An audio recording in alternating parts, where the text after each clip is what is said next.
Jorge Mario Bergoglio, el primer papa latinoamericano y jesuita de la historia, ha traído consigo no solo un cambio de estilo en el Vaticano, sino también un corpus de pensamiento que merece un análisis filosófico profundo.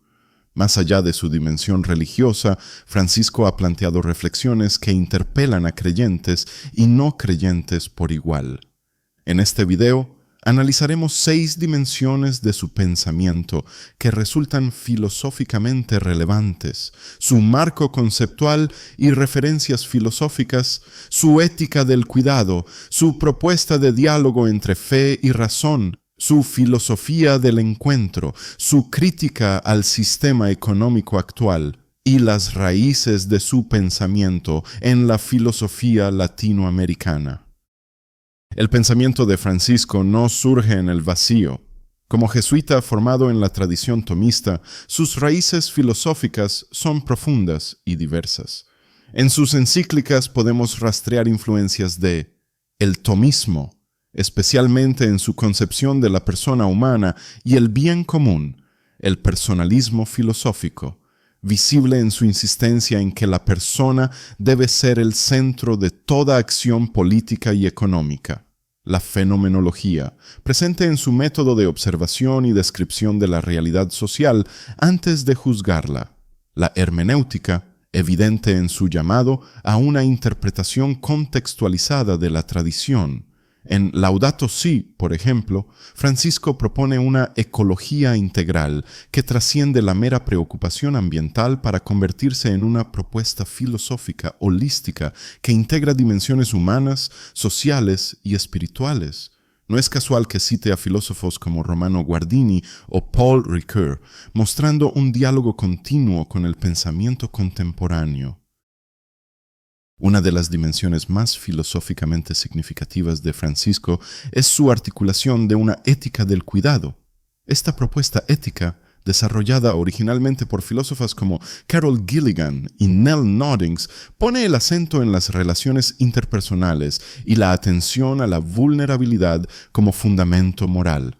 Francisco ha extendido esta ética del cuidado a 3 dimensiones interconectadas: el cuidado de los más vulnerables, que se manifiesta en su opción preferencial por los pobres y marginados; el cuidado de la casa común, nuestra tierra, desarrollando una ecofilosofía que reconoce la interconexión de todos los seres; el cuidado de la dignidad humana, que lo lleva a cuestionar cualquier sistema que reduzca a las personas a meros objetos o números. Esta triple dimensión del cuidado constituye un marco ético coherente que, sin ser explícitamente filosófico, dialoga perfectamente con corrientes contemporáneas como la ética de la responsabilidad de Hans Jonas o la ética de la alteridad de Emmanuel Levinas. Continuando la tradición de Juan Pablo II en Fides et Ratio, Francisco ha propuesto un diálogo renovado entre fe y razón, pero con un giro importante. Ya no se trata de un diálogo abstracto entre sistemas de pensamiento, sino de un encuentro concreto entre personas creyentes y no creyentes en búsqueda de verdades compartidas. Filosóficamente, esto implica una epistemología abierta que reconoce los límites tanto de la razón científica como de la verdad revelada. Un rechazo del fideísmo, la fe sin razón, y del racionalismo reduccionista, razón sin apertura a la trascendencia. Una valoración de lo que Jürgen Habermas llamaría traducción secular de contenidos religiosos para el diálogo público. Es notable como Francisco, en su encíclica Lumen Fidei, propone que la fe no es un salto irracional en la oscuridad, sino una forma de conocimiento que ilumina aspectos de la realidad que la razón instrumental no puede captar por sí sola. Esta postura evoca el concepto de razón ampliada que tanto defendió Benedicto XVI.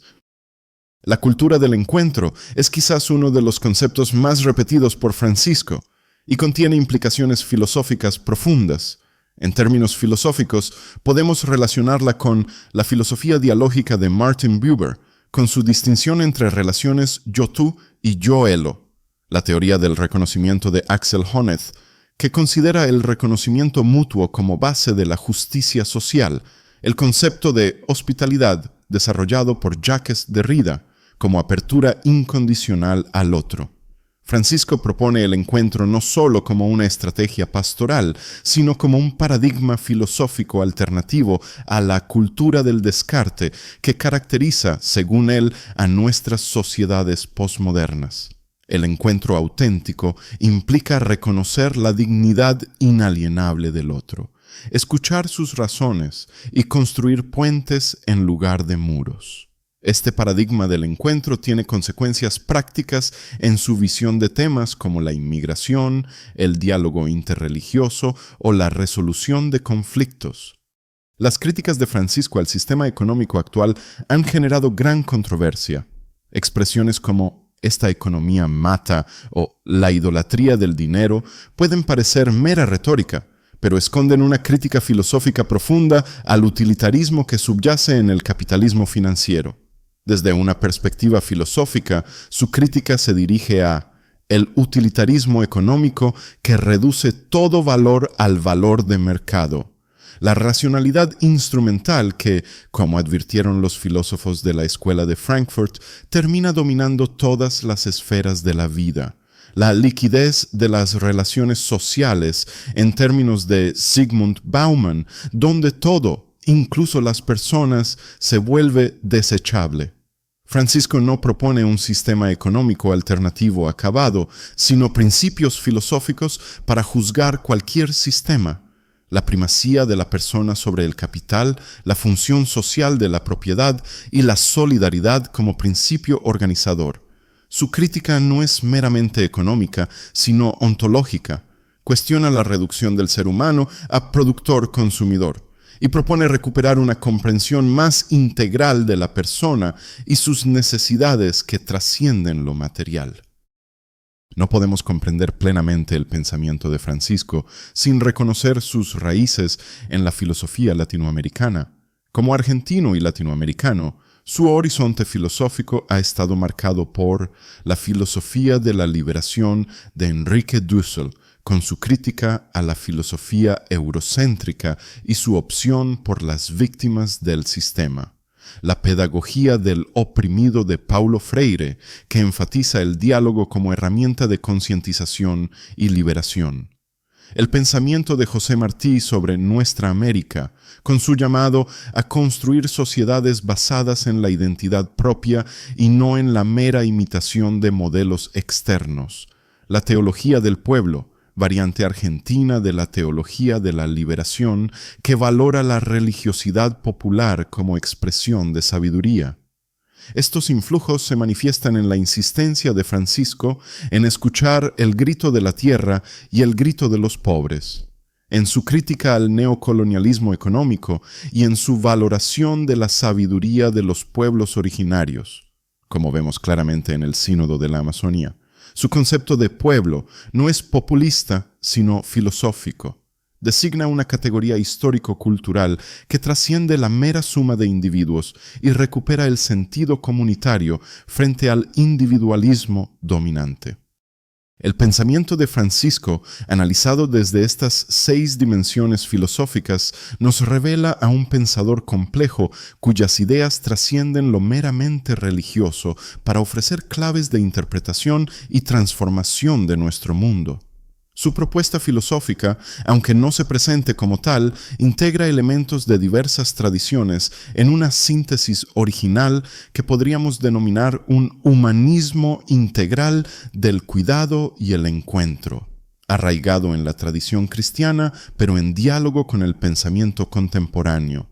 Sea cual sea nuestra posición religiosa o ideológica, las preguntas que Francisco plantea sobre la dignidad humana, la justicia social, la crisis ecológica o el sentido de la técnica merecen ser consideradas seriamente por cualquier persona interesada en la filosofía de nuestro tiempo.